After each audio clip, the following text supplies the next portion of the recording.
Welcome back mga Lodi, welcome back to my channel, Kuya Reven Vlog. Hindi na po natin patatagalin yung video na to. Gagawa na naman po tayo ng isang masarap na pang-merienda or snack. So, ayan po yung mga ingredients niya sa screen mga Lodi. Travel, cooking, and vlog. Welcome to Kuya Reven Vlog!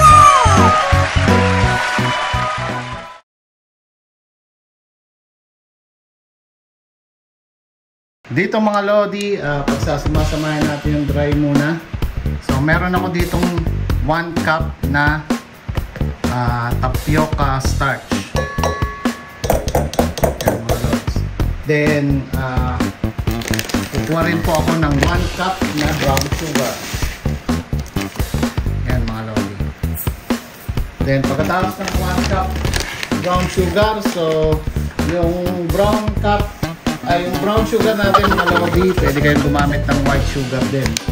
So, depende na po yan sa kung ano yung preference nyo. At dun sa gusto nyong tamis, pwede rin po kayong magdagdag ng ating sugar. Kukuha tayo din ng 1 cup na all-purpose flour. So, ito po yung all-purpose flour. At kukuha tayo ng 1 cup din.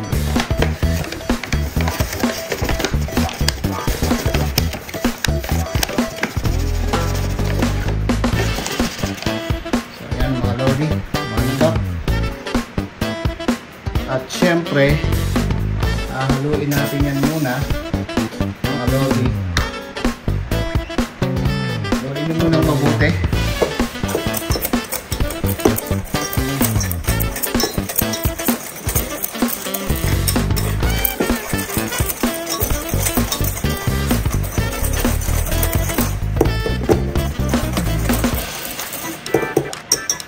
So matapos mahalo, ay lalagyan natin to ng 3 cups of water mga Lodi. So lagyan natin yan ng 3 cups of water. So ito mga Lodi, 3 cups of water. Lalagay natin ito dito. So palahatin muna. At haluin nyo.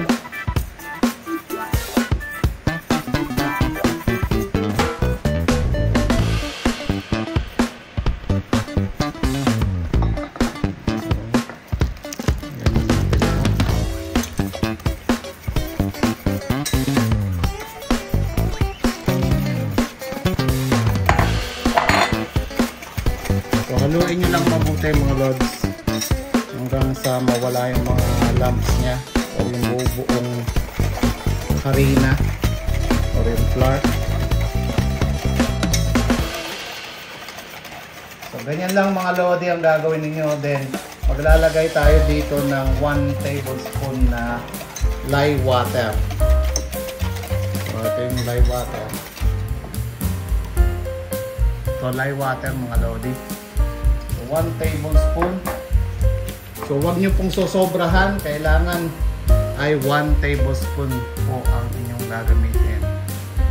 So ito po yung nagpapakunat ng ating gagawing merienda ngayon. So yan mga Lodi, meron akong 1 tablespoon at haluin nyo rin po yan mga mabuti.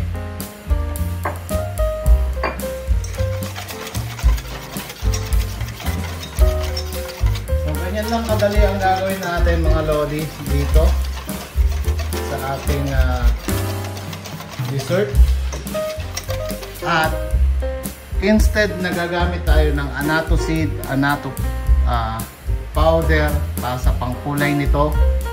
Ito po kasi ay gagawin nating kulay black or teal. So gagamit po ako dito ng black color. At gagamit tayo ng mga at least siguro teaspoon. So tingnan natin kung gaano katingkad muna ang magagawa ng 1 teaspoon bago tayo mag-continue. So yan.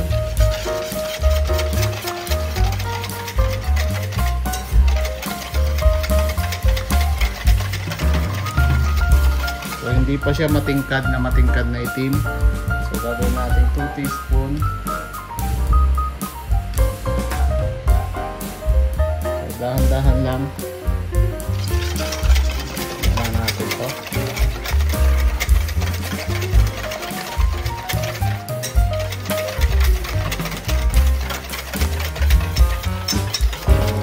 Depende siguro dun sa makukuha yung brand na pangkulay. So maglalagay pa ako dito ng isa pa. So at least mga 3 teaspoon ang lalagay ko para kumulay na itim. At maging matingkad na itim yung ating gagawin. So ayan mga lodi, mga 3 teaspoon ng black color or black food color. At ganyan na kadali. Tapos na mga lodi. So sasalain lang natin to. Then syempre kailangan dito ay nakapagpainit na kayo ng inyong pag-i-steaman. So yung steamer natin ay pakuluan nyo na yung tubig mga lodi. So dyan muna kayo mga lodi at kukuha lang ako ng strainer para salain natin yung mga bula. So ito na nga, nakakuha na ako ng strainer mga lodi at strain lang natin to ng dahan-dahan.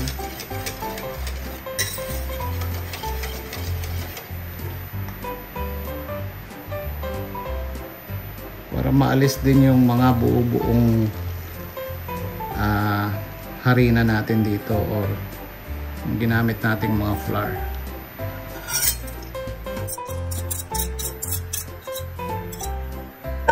Yan. Hindi naman siya masyadong bubo.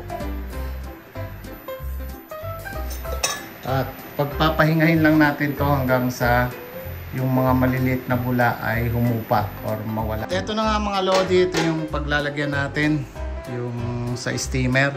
At meron ako ditong natirang coconut oil. Kung wala naman kayong coconut oil, pwede rin kayong gumamit ng vegetable oil, margarine, butter, or yung pang-spray.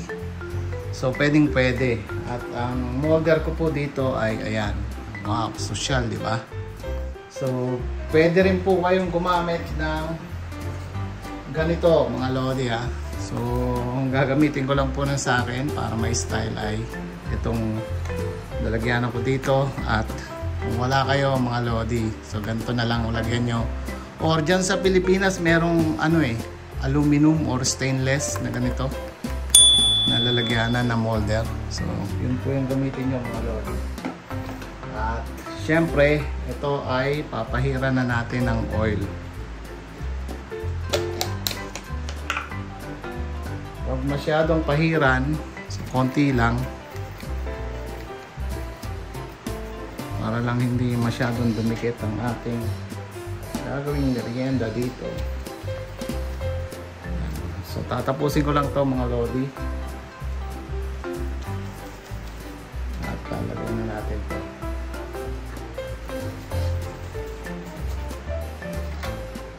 At yan na nga mga lodi, inayos ko na to at naglagay ako ng isang ganito dito, naglagay pa na konsensya. So para makita nyo rin kung ano yung kalalabasan kahit isa lang yan mga lods. So yan. At siya nga pala yung ating ginawang mixture kanina na kulay itim ay bago nyo to i-transfer dyan mga lodi, kailangan nyong haluin to kasi yung harina ay bumababa dito. So haluin nyo lang muna bago kayo mag-transfer.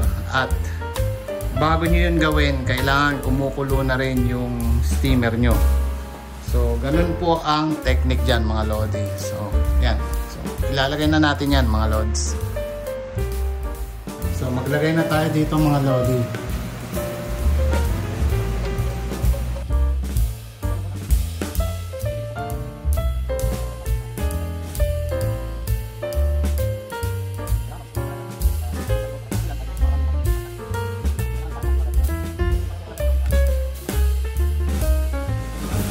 Ito na nga mga lodi, nalagyan na natin to lahat. So lipat na natin to sa steamer. Ayan yung ating kumukulo ng tubig ng steamer. lagay na natin tong ating ginawa.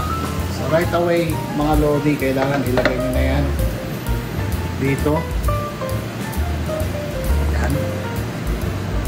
At natin ang ating camera para makita ninyo.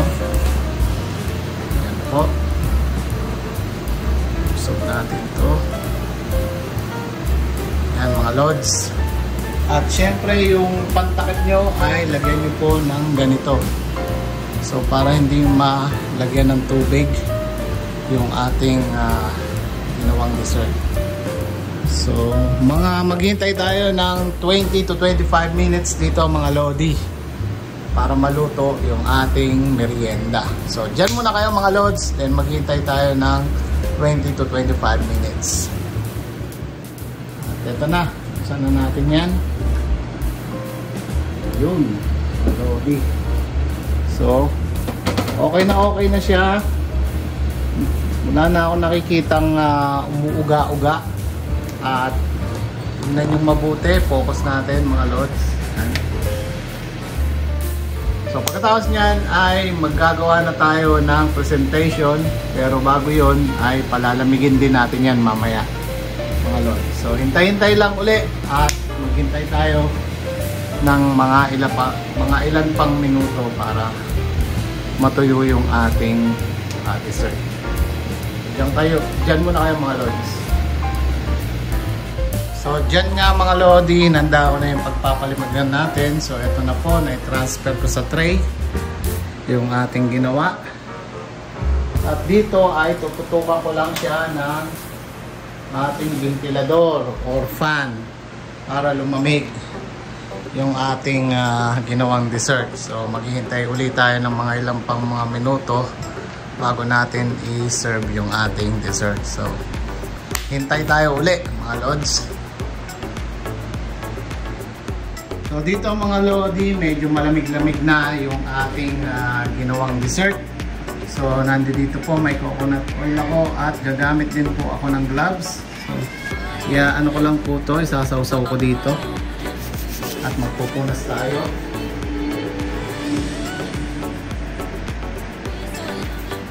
So lalagyan ko lang po ng ating coconut oil yung ating gloves. So malinis po yung gloves natin. At syempre nakahugas na rin tayo ng kamay. So ito po ay tatanggalin ko dito sa ating molder. At ilalagay natin dito sa plate. Ayan mga lodi. Yung pagtatanggal nito ay madali lang, ganyan. Kasi ano naman to, silicone. So papaikutin lang natin. Kung nakikita nyo ba, ayun. Yan. At tatanggalin natin to ng saglit lang. Ayun, lumabas na. Ganda mga lods. So, para siyang jello at may tatak siya na, di ba? So, M. May tatak siya na M&M, mga lodi. Diba? Parang gawa ng M&M ang ating ginawang dessert. So, ganyan lang kadali. Yan. At magpa-pop out na siya. Diba? Madaling-madali lang ang ating ginawa. So, tatanggalin ko lang ito sa molder, mga lodi, lahat itong ating ginawang dessert.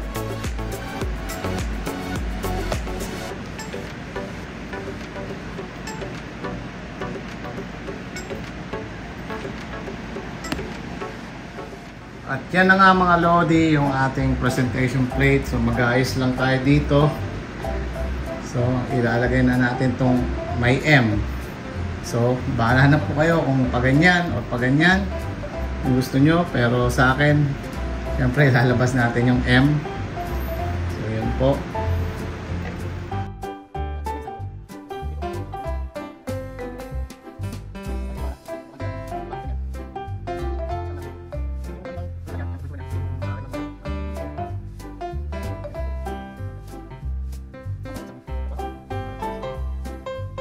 Ilalagay natin tong ating sausawan dito at yun, tapos na.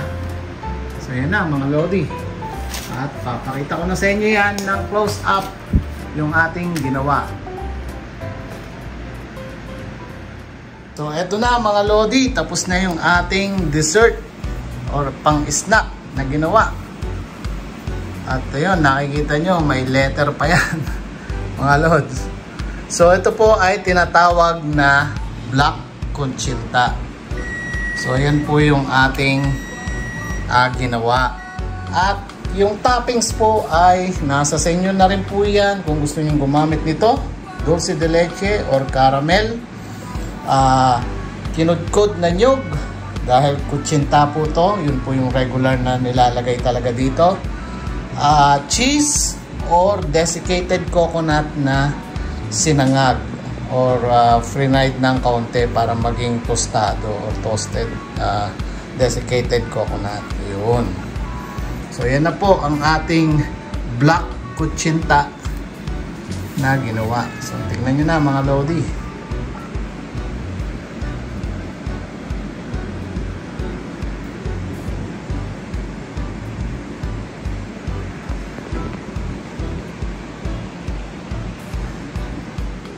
So, eto na nga mga Lodi, yung nagawa nating black kutsinta. So, yan, nakita nyo naman yung ating close-up nito kanina. So, may letter M siya dahil yung pinagamitan natin na na molder ay yung galing sa M&M. Then, tulad po ng sinabi ko mga Lodi, yung toppings, pwede po kayong gumamit ng toasted desiccated coconut, cheese, at itong ating caramel or yung tinatawag na dulce de leche. So yan po yung mga optional na kung gusto nyo po yung pang toppings. So eto na nga. So ang susubukan naman natin ngayon ay syempre yung lasa niya saka yung texture ng ating ginawa. So ito, magkakamay na po ako. Kahugas lang natin ng kamay. Yan, basa-basa pa mga Lodi. So, kukuha lang ako ng isa dito. So, i-close up ko po sa inyo. Yan. Yung texture niya. Yan, no? Mga Lodi. Yan. Hindi siya, ano ba tawag doon? Yung malabsa. So, tamang-tama lang. Talagang kutsintang-kutsinta yung pagkakagawa, mga Lods. No? So, ito yung may letter M. Yan. Ang kukunin natin ay yung walang letter. So, ito yung original molder. O, yan po yung makikita nyo mga Lods. Tingnan nyo. So, malambot na malambot. Pero, hindi siya natutunaw. Katulad ng iba kasi, pag nasobrahan po yung lye water or yung lihiya, ay sumusobra po ng lambot at hindi siya nabubuo ng ganito. So, kailangan po ay talagang eksakto yung pagkakagawa nyo nito.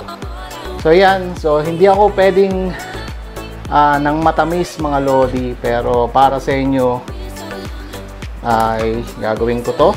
So lalagyan natin to ng, ito lang yung available ko, ng caramel or dulce de leche. Yan mga Lodi, para sa inyo tong subo na to. Yan mga Lods. Makikita nyo mga Lods, tamang-tama po yung texture ng ginawa natin at napakasarap. Saka po yung tamis nya, kahit wala nitong ating dulce de leche or yung caramel, ay saktong-sakto po yung tamis nya. So dyan po sa ating recipe na binigay sa inyo, kayo na pong bahala. Subukan nyo muna po kung magugustuhan nyo yung taste ng ating ginawa or tama lang kung sa inyo yung tamis, o kapag kulang po, pwede naman po kayo magdagdag. At kung matamis naman po para sa inyo, pwede rin nyo pong bawasan yung ating sugar. Pwede po kayong gumamit ng brown at white sugar. So ito mga Lodi, sarap. Tamang-tama lang mga Lord. So, dyan na nga nagtatapos ang ating vlog for today. Itong another merienda na napakasarap at madaling gawin. At kung nagustuhan nyo po itong video na to, kindly share our video to your friends or relatives, kung ano-ano pa mga Lodi. And inaanyayahan ko rin po kayong Kung di pa po kayo subscribe, ay mag-subscribe po dito sa aking small YouTube channel na Kuya Rayvan Vlog. At syempre, click na rin yung ating bell para sa mga karagdagang i-upload natin na video. Kung meron kayong mga katanungan, comment down below at sasagutin natin yung mga katanungan nyo na yan. Maraming salamat po ulit sa mga nag-stay at nag-a-add pa na subscriber natin dyan dito sa aking YouTube channel na Kuya Rayvan Vlog. Maraming salamat po ulit. Hanggang sa susunod na vlog mga Lodi. Paalam muna.